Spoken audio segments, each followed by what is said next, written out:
Welcome to the Anxiety Connection.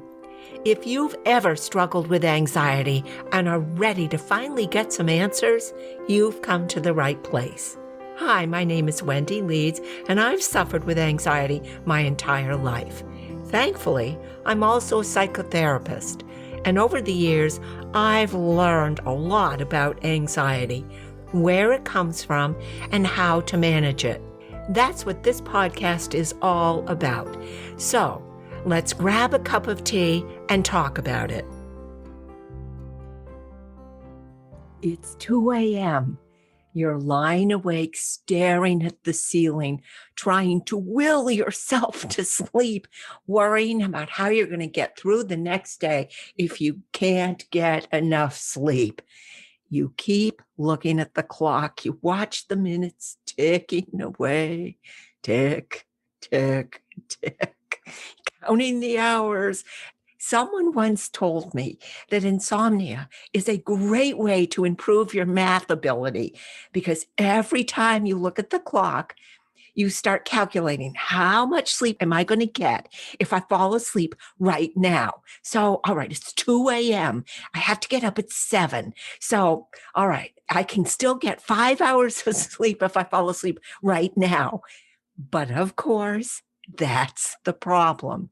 You can't fall asleep. And the harder you try, the worse it gets. How do I know? I know because I am an expert on insomnia. I've had trouble sleeping my entire life. Even as a kid, I struggled with sleep. For me, it's not the falling asleep that's the issue. I can fall asleep, no problem. For me, it's the staying asleep. Almost every night of my life, I've awakened in the middle of the night, and then I struggle to get back to sleep. I always thought there was something wrong with me. I thought I was the only one. It seemed everyone around me just went to bed, fell asleep, slept until morning, got up looking fabulous, rested, and ready to go. I thought there was something wrong with me. But I have learned differently. And I've read recently that between 30 and 50% of adults, and maybe more than that, have trouble sleeping from time to time. And we the anxious folk, are even at a greater risk for insomnia. And there's a good reason for that. It's the worrying we do, all those fearful, worried thoughts that keep us up. We're tossing and turning and we're thinking those loops of negative thinking. Those thoughts keep us awake. Our worries keep us awake. And so we don't get enough sleep.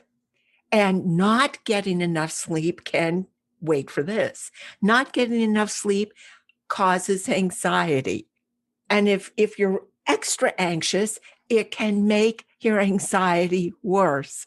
And so it goes round and round. Our worry keeps us awake, and being awake makes us more anxious. No wonder insomnia is such a problem for so many of us. But that stops today. All of that wakefulness, the worried, fearful thinking that we do, that staring at the ceiling in the middle of the night, today we're finally going to do something about it. And we're going to do it together. And I mean together. I want you to know that when you're staring at the clock and the ceiling at 2 a.m., you are not alone. There are so many of us with you. And the good news is, whether you have trouble falling asleep or staying asleep, or you struggle with both, there are things you can do to make that better. Over the years, I found some really simple ways that we can improve our sleep, including, and I'm so excited about this, including a different way to think about our sleep. I just can't wait to share it with you because this new way of thinking has absolutely changed my life, and it's changed the way I sleep. I'm also going to talk about 5 things you can do right away that will help you sleep better. And I'm going to end with a visualization. I've adapted this visualization from my book, Common Sense, And let me just say, I have an entire chapter on insomnia in the book. So if you want to learn more, if you want some more information, be sure and pick up a copy of the book. Just click. You can click on the show notes or you can click on the show notes, whichever you'd like. Just click there and you go right to where you can buy the book. Anyway, there's just so much in the book and so much else I want to share. We have a very short time here, but I absolutely want to make sure I share this visualization with you today so you can have it tonight to help you let go of the worries from your day and to help smooth that transition between waking and sleeping. So, fellow insomniacs, stay tuned. I have so much I want to share. Okay, step one, and this is really important. If insomnia makes it hard for you to function, hard for you to get through the day, step one is to check in with your healthcare provider. Look, you need to have an honest conversation with your doctor. She can help you determine the cause of your insomnia. Maybe it's something going on that she can pick up that you've missed, and she can work with you to come up with some really effective ways to treat it. And while you're at it, please just be sure you discuss your list of medications. It's both prescription and over-the-counter medications can keep you awake. Believe me, I know. I once took something for a cold and I spent the night heart pounding, mind racing, eyes wide open. It was memorably awful. So check in with your healthcare provider, get checked medically first. Step two to getting a good night's sleep is to make sure your bedroom is exactly the way you need it to make sure you can drift easily into a peaceful night's rest. It's going to be different for everybody, but there are some things that we can all do. And that's, first of all, make sure you have a clean, comfortable bed that feels right to you. You know, if the mattress is too hard or too soft, or you have that divot in the middle that you can roll into and then it's hard to get back out, might be time to invest in a new mattress. If your pillow is lumpy or not comfortable, replace it. It's really important that you're comfortable. Now, the rest of your bedroom, it's generally suggested that to get a good night's sleep, that your bedroom be dark and cool and quiet, and that you have all your electronics turned off. But I know people who fall asleep to Mozart and the baseball game, and they sleep with the lights all on and music playing. It works for them. If it works for you, great. But if things aren't working for you, I suggest just trying to turn the electronics off for a night. See what happens. Maybe you turn off some. It's really a matter of what works for you. And when it comes to your phone, charge it in another room overnight if you can. If you can't be apart, silence the notifications or just lower the brightness of the screen. And no email checking in the middle of the night, unless it's an emergency. Okay. Anyway, if there's a noise that bothers you, if you were to happen to have a snoring dog, like we have here, consider you might want to get earplugs. People swear by a white noise machine. I hear really good things, and that's another thing you might want to consider. Okay, step two, take charge of your sleeping environment.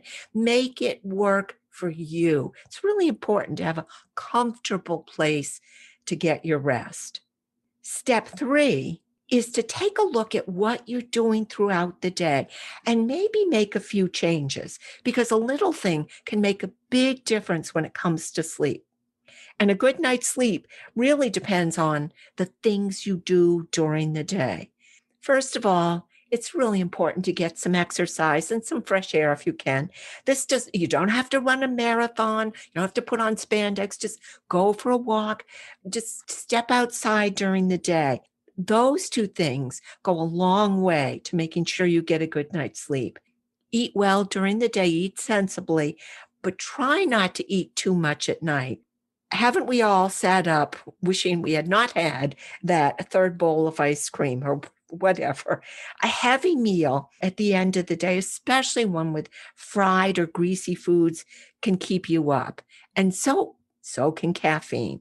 Some people can drink coffee. My in-laws used to drink a cup of hot, strong coffee before they went to bed, and they slept perfectly. So if caffeine doesn't bother you, have your coffee. But if it does, try stopping the coffee, stopping the caffeine at noon. One more thing, and this may surprise you. It's suggested that you limit your alcohol intake. I hear people saying all the time, having a glass of wine or two helps them fall asleep. And that's probably true. But the thing about alcohol is it can maybe help you fall asleep, but it prevents you from getting into the REM stages of sleep, which are really important in healing your body. Not only that, alcohol can wake you up in the middle of the night. So just something to think about. Step 3 is to take good care of yourself all day long. Step 4 is to take good care of yourself in the evening by putting together a nighttime routine that works for you. When our kids were young, someone told me, and we struggled with bedtime. Oh, geez. Someone told me that putting together a bedtime routine for the kids would end the battle over getting them into bed at a reasonable time and with our sanity still intact. And, we tried it and I found it worked really well. Once we had that routine in place, it was just a matter of going through it one step at a time. No muss, no fuss, no arguing. We just did the bath, we read the story, and then they went to bed, period. It was great. And what I found is that kind of thing works just as well for grown-ups. When we have a routine, we know what we need to do, and we just do it. No muss, no fuss, and no sneaking in, one last look at the text, or playing that one more game of solitaire. I know of where I speak. When we have a routine, there's no arguing with ourselves. It is what it is. It's bath, story, bed, which makes perfect sense. And let me just go on with that.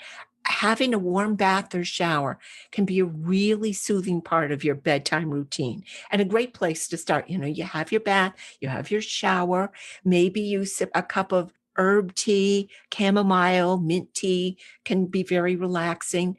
Maybe you eat a small snack like a banana or some graham crackers, but again, nothing too heavy and will keep you up. And if you choose to read or watch TV, it's so important to avoid anything that's upsetting or will keep you up and thinking and upset. And it's certainly not a good time to be reading any work texts, any work emails. This is your time. These moments before bed are the time where you get to unwind, to relax. You can use this time to really take care of yourself and to let go of all the worries of the day. This is a time for you. And this routine has got to be something that brings you peace and helps you ease from day into night. So find a routine that works for you. Step 5 is just this great technique for helping ease tension and worries and help you fully relax into a good night's sleep. It's something you really can do anywhere and anytime, but I just love this. And I think it works so well to help you relax as you're struggling to go to sleep, and something you can do once you're in bed. Now, I call this the self-hug, and I would love if it's safe for you to do so. I would love if we just practiced it together now. It's really simple, so don't be nervous. Okay. And you can do this in bed. You can do it sitting up, just wherever you are. All right, let's begin by just sitting comfortably. Take a deep breath. Me too. And relax. Now, you cross your arms across your chest and then tuck your hands under your arms. That's all. Now, gently press or massage the acupressure points that are under your arms, right under your armpits. Just massage in there or press gently. And as you continue to press these two really powerful acupressure points, Breathe in and breathe out. And really focus on the exhale and the sense of relaxation that comes as you let the air out of your body. Just notice how your body relaxes on the exhale. Continue to massage these points. It's such a great way to ease worried thoughts. Massaging these points helps you let go of that negative thinking. And I find that having my arms across my chest, this self hug gives such an extra sense of feeling safe. Now, just pressing on the acupressure or the acupuncture points, it's recommended you do this for a minute or two just to get the benefit. But I often do it much longer. And I add to it by allowing my breath to deepen. And then I repeat to myself as I breathe in, I am, and as I breathe out, at peace. So breathe in, I am, and breathe out, at peace. And you can continue to breathe and relax just like that until you feel your body just let go, your mind quiet, and you feel a sense of peace. Best of all, and I love this, you can use the hug to both fall asleep originally, but if you wake up in the middle of the night, you can use it to fall back asleep. And I just swear by it. I hope it works as well for you. So those are the 5 steps to easing anxiety. But now I've been waiting for this. I get to share with you a way of thinking about sleep that really did change everything about how I think about sleep, how I sleep, and how I get up in the morning, because I finally know what I'm doing. Okay. If you are like me and you wake up in the middle of the night, I want you to know you are not cursed. You are not crazy. There is nothing wrong with you or the way you sleep. I worried about that for years. And I was so excited to find out that if you're waking up in the middle of the night, you are completely normal. Really. Actually, it is completely normal for all of us to be awake in the middle of the night. And surprise, surprise, for most of human history, people never slept through the night. They didn't expect to sleep through the night. It was almost exactly the opposite. For most of our history, people never considered sleeping through the night. It just wasn't done. Back then, human sleep was divided into 2 parts, and not surprisingly, we call it divided sleep. People went to bed at dusk. They slept until about 2 a.m. Then they woke up, generally awake for about 2 hours. They'd get up or not. They worked, they talked, they prayed. They went about their business for those 2 hours in the middle of the night. And after about 2 hours, everybody went back to bed and they slept until dawn. It was what everybody did. It was what they were expected to do. And it's really how we as humans are wired. It is what our sleep was meant to be. So what changed between then and now? It was the invention of the light bulb. That changed everything. Back in the day, we lived and breathed and had everything was all about the sun coming up and the sun going down. When it was light, we were active, and when it wasn't, we slept. But now we can just turn on that light and we can come and go as we choose. And that means we can sleep as we choose. But now that we can sleep any way we choose, we've sort of modified our schedule. But for me, this was the clincher. I thought, well, maybe we've just all, sort of transformed and adapted into this new way of being. But in the 90s, a psychiatrist did a study of people in the Northern Hemisphere. The subjects were allowed 10 hours of light and 14 hours of dark. And after 2 weeks, just 2 weeks, guess what happened? Everybody began sleeping 4 hours, getting up 2 hours, and going back and sleeping 4 hours. Divided sleep. It is how we were all meant to sleep. And for me, and maybe for you, knowing that getting up in the middle of the night is normal, it's expected, means I don't have to worry that there's something wrong with me or the way I sleep. I'm sleeping the way I was meant to.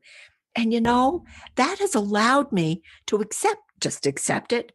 And now I plan for it. And you can too. Knowing I'm going to be awake for 2 hours in the middle of the night allows me to take that time and allows you to take that time and use it as a gift.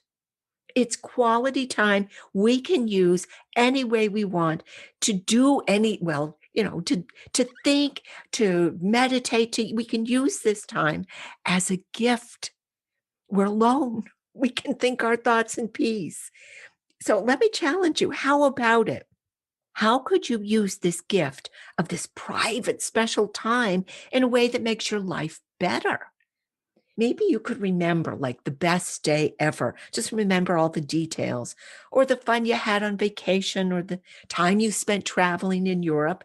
Or you could think ahead and imagine the day you win the Nobel Prize. Good for you. Or you go surfing in Hawaii. Just make it up. Have fun with it. You can pray, think some loving thoughts about yourself or the people in your life. You can make lists of things to be grateful for, things you would like to have, your bucket list.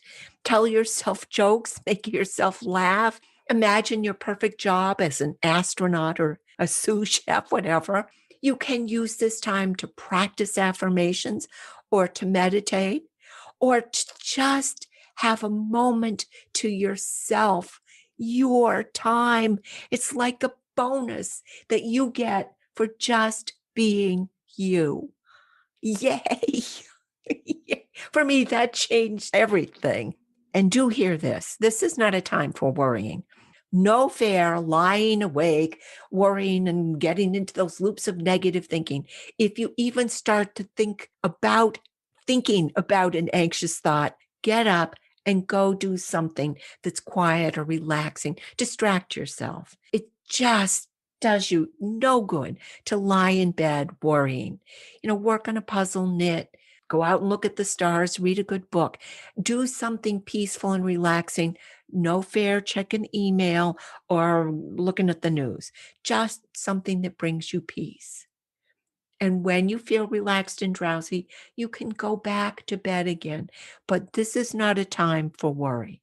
Okay, so we have ways to deal with our insomnia and a new way to think about it. Today, I would just like to end by sharing this visualization, which I hope will help you release the worries and fears as you work to release your stress of the day and ease yourself into a deep, restful sleep. And if it's safe for you to do so, if you're not driving or doing something where you really need to be focused, we can do this together. All right. Find yourself in a comfortable place, either sitting in a chair, lying in a sofa or a bed. I just want you to get comfortable. Settle in and let your body just find a place where everything feels great. Now, close your eyes and begin to let your breath deepen as you let your body soften and relax. As you continue to breathe even more deeply, let your belly relax. Just let those muscles go. Now, as you inhale, let your breath flow gently into that belly, feeling it lift as you breathe in and lower as you breathe out. In and out.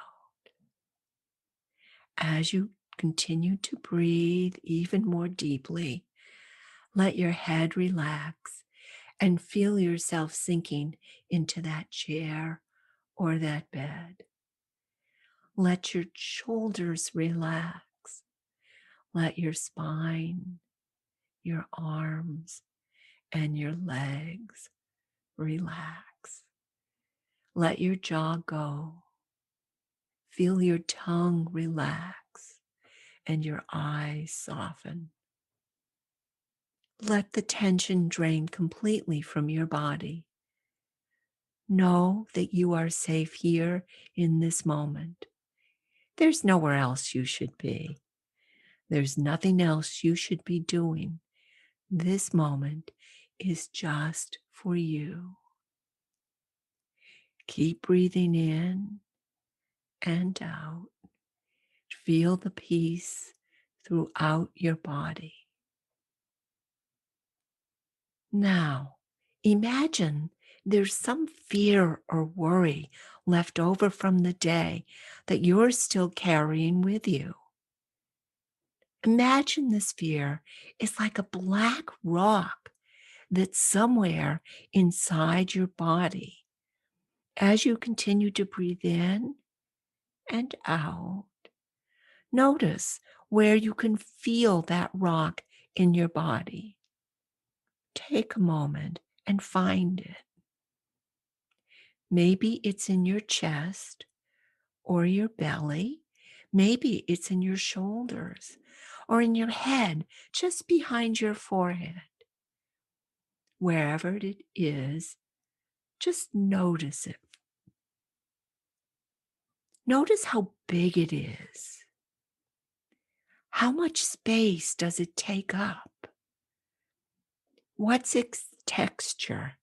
Is it smooth and round, or is it misshapen, and does it have rough edges? Notice how it weighs you down, how heavy it feels inside you. Notice how it limits your ability to breathe, how it keeps you stuck and limits your ability to move. As you continue to breathe even more deeply, put your hands over the place in your body where you feel that rock weighing you down. Take a moment to notice how the skin of your palm feels against your body. Now imagine your hands are growing warmer and warmer. Feel them, feel the heat. Imagine that warmth becomes a beautiful silver light that can flow from your hands, through your hands, in straight into your body. Feel it? That light has the power to dissolve the rock within you just as easily as heat melts ice. Let that light flow inside you and imagine watching that rock, feeling that rock slowly dissolving. Feel it melt away, draining out of your body, through your chair or bed, and straight into the ground below. Just feel it leaving your body. And when it's gone, notice that it has left behind a lovely sense of ease and calm and peace inside you. As that very last of the rock fades into the ground, feel the lightness of your body without it. Feel the sense of freedom in your heart and your spirit that follows.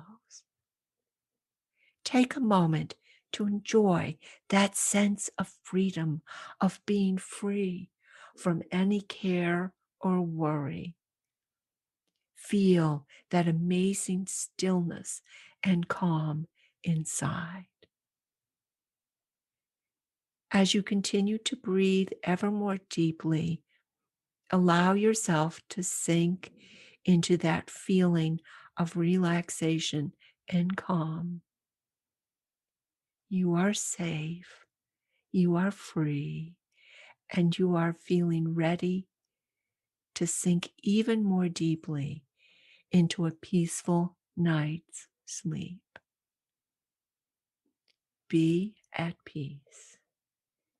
And until we're together again, I wish you peace, joy, and love. Thanks so much for being here with us today at the Anxiety Connection. If you'd like to be a part of the Anxiety Connection, we would so love to have you join us. Just subscribe and you're in. It's that easy. Now, if you found today's message helpful in any way, I would be so honored if you'd leave us a review. And if you haven't heard, my new book has been published. It's called Calm and Sense, A Woman's Guide to Living Anxiety-Free. And it's full of tools and techniques you can use to help ease your anxiety, soothe your panic, and create a calm, centered peace in your heart and in your life. If you'd like to learn more about how this book can help you, or grab a copy for yourself, you'll find a link to the book in the show notes or on my website, wendyleeds.com. And if you know someone in your life who's struggling with anxiety, why not pick up a copy for them too? What a thoughtful gift for someone who might be going through a tough time. Thanks again for being here, and I look forward to being together with you real soon.